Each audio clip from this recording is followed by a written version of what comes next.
বন্ধু-বান্ধৱীসকল আপোনালোকৰ বাবে আছে এটা অতি বেয়া খবৰ। হয় বন্ধু-বান্ধৱীসকল, এই বেয়া খবৰটোৱে সকলোকে মৰ্মাহত কৰি তুলিছে। ইণ্ডিয়ান আইডল ছিজন 12ৰ বিজয়ী পৱনদীপ ৰজনক চিনি নোপোৱা মানুহ হয়তো নাই। ছনী টিভিত অনুষ্ঠিত ইণ্ডিয়ান আইডল ছিজন 12ৰ বিজয়ী হৈছিল পৱনদীপ ৰজন।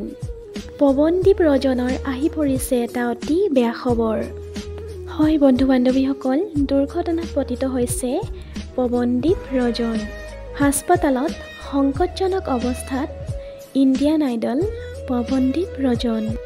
এই পথ দুৰ্ঘটনাটো সংঘটিত হৈছে আহমেদাবাদত। গুৰুতৰভাৱে আহত হৈছে পৱনদীপ ৰজন। আজি পুৱতি নিশা 3:40 এই দুৰ্ঘটনা সংঘটিত হৈছিল। দুৰ্ঘটনাটোত পৱনদীপে বাওঁ ভৰিত আৰু সোঁ হাতত আঘাত পাইছে।